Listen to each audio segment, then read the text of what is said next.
Hello and welcome back to Seaside Garage. This is the next episode on the Volvo 242 with a broken engine, or we presume the engine is pretty broken after the test we did in the previous video. At least a lot of things are wrong with this engine, and of course you could rebuild it, but I have actually already chosen to source another engine. It's right here. This is the same engine as this one. It's from a car from the same period, and it has actually only done 217,000 kilometers, which is not a lot for an engine like this. So that seems to be pretty great. It hasn't run for many years, but it was started up prior to taking it out the other day, and it sounded great. So we'll hope it's a good engine. It seems to be a good engine, and these engines are known to be almost indestructible. Of course it's possible, of course it's possible to destroy an engine if you don't service it right. If you drive it without coolant, with old or no oil or something like that, everything will break. That is just the way stuff is. So this engine could most likely have gone on for many years, but something went wrong in this engine that made this thing happen. But this is the engine, and I actually picked it up in Hell because Hell is not that far away from me. I did have to take a ferry to go there, but yeah, it's not called Hell in Denmark, it's called Helved. This is the island where I live, and I took the ferry right here down to this, and the engine was right there, and this is Helved. So it's an engine from Hell, which is pretty funny. I already started taking the engine out actually.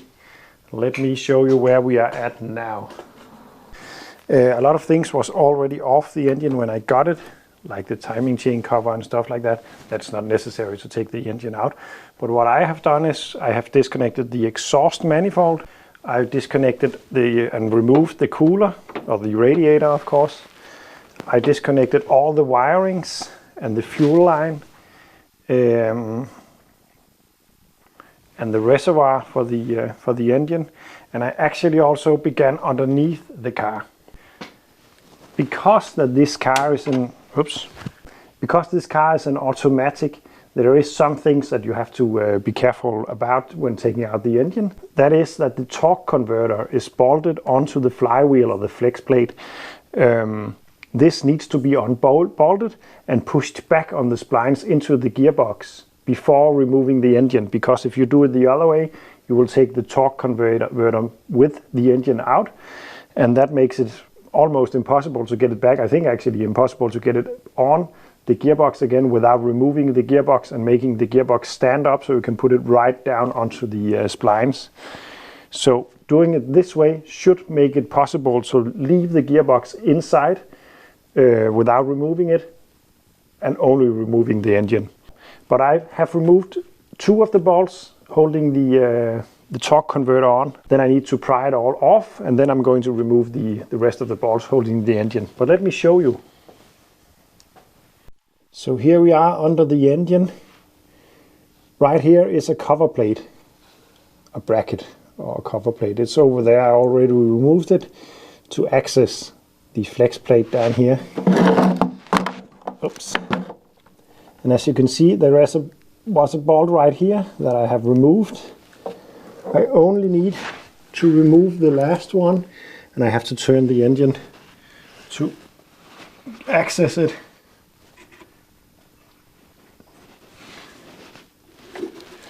So I'm turning the engine with a ratchet on the crank.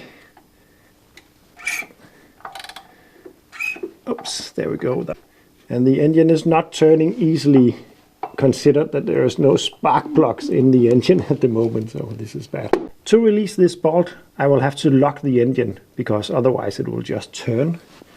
What I have done is taking this long ratchet, putting it on the flywheel bolt, and lean it against this one up here. That makes it impossible, or at least it will try to tighten this bolt when I try to release this one. And then with a 17. I can fit it right here. And then let's actually take an extension. I can't do this with one hand and I'm filming with the other, but put an extension on this one for leverage, and then just pull it, and then I can release it. I'm gonna take this one out now and then take you back. And I can actually show you because now I have pressure on it. This is the extension, and then I'm just gonna push, and it releases. The difficult bit about this was actually finding a way to lock the engine. There's many ways to do that. You could also put a screwdriver into the gears, but that tends to go wrong in my opinion, because there's so little to grab. But now they're all off.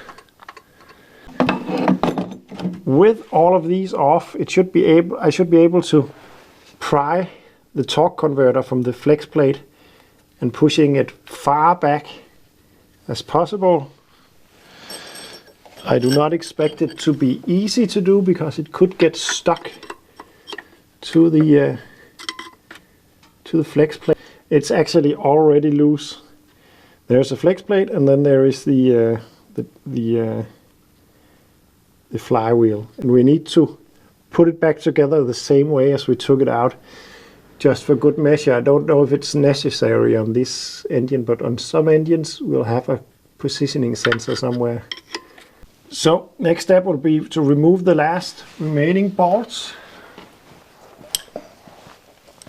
And I will do that off camera because it's inaccessible to film at least, but there is a bolt right here on the other side, one lower down, and then the starter engine is also, but I have already removed that. So I'm going to do that, and then we're going to take the crane over there, positioning it right here, hooking it onto this one and take it out.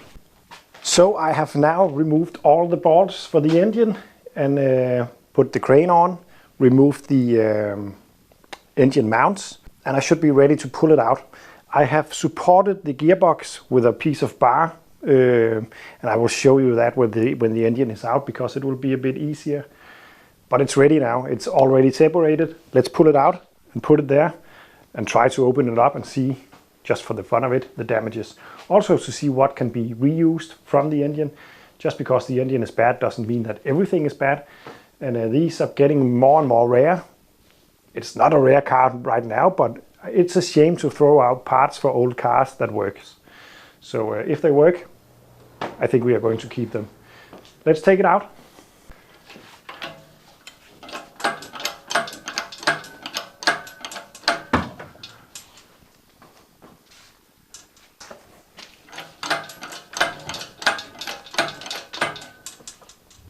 I think we got it pretty much free now. A lot of water is coming out of the engine at the moment. Maybe a bucket would be nice.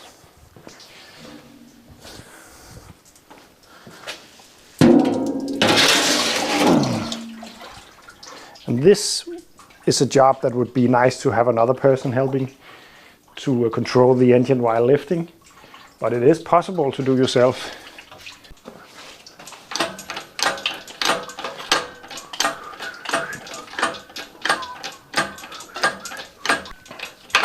When doing stuff like this, make sure that if something breaks that you're not hit by it. Don't put your head underneath the crane, for instance. Don't put your feet under the engine. Be as careful as possible, because this is heavy stuff. This engine is 160 kilos. And you don't want it to hit your head or your feet or anything.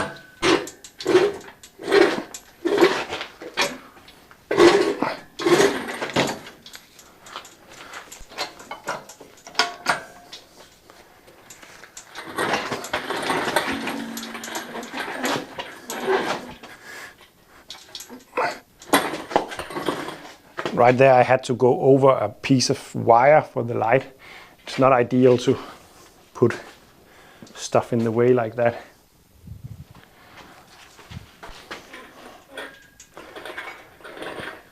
Preparation is key. We're going to lower it down now.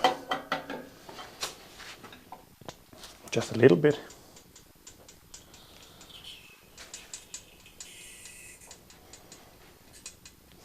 And then further away from the car would be good.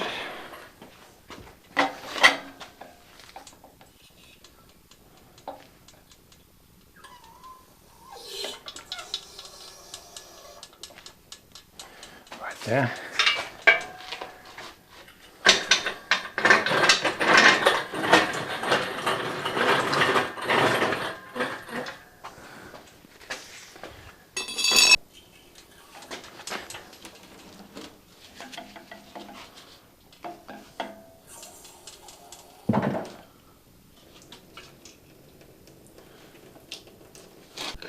A lot of oil is coming out of the coolant system, a very, very rubbery kind of oil.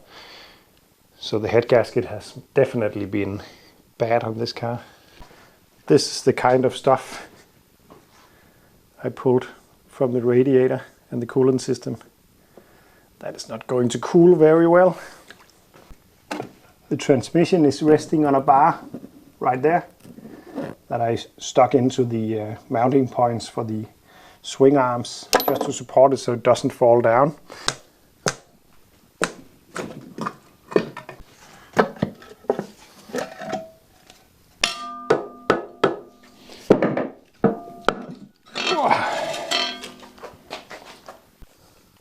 Right there, doesn't look good.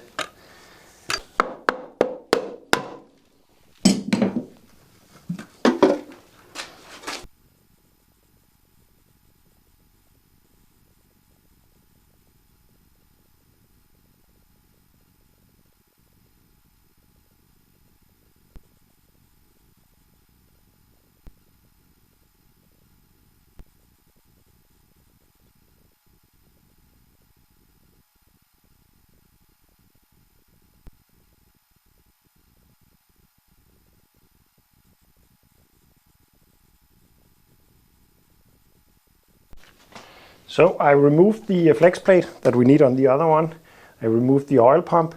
I just want to remove the crankshaft, at least check out the bearings for fun. Because these are all the bearings for the connecting rods, and these are not looking good.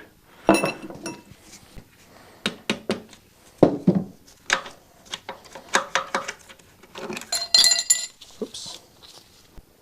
There is scratch marks, but it's not that bad. So the bearings for the crank is worn, but it's not as bad as I actually expected them to be when watching the bearings for the connector rod. But either way, yeah, there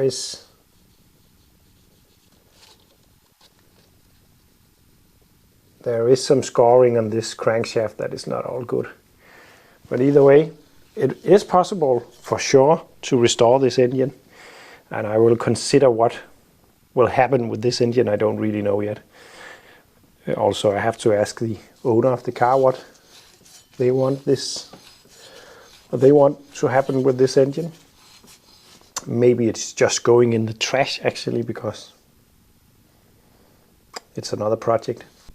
But either way, this will be all for this video. Now we got the engine out, and I'm waiting for some parts to begin fitting stuff to the other engine. I have ordered new cam belt, of course, a new water pump. Actually, I also ordered some new big end oil seals. No, crank oil seals. Just because it would be a shame to put in the engine and then just began to spill oil everywhere and had to be separated again just to fix that. So we're going to change those, and that will be in the next video. So the next video will be getting the new old engine ready to go, and then maybe even putting it in, but I think I will make it into 2 videos. We'll see about that. But this at least will be all for this video. I hope you enjoyed it, and I hope you will watch the next one. See you in the next one.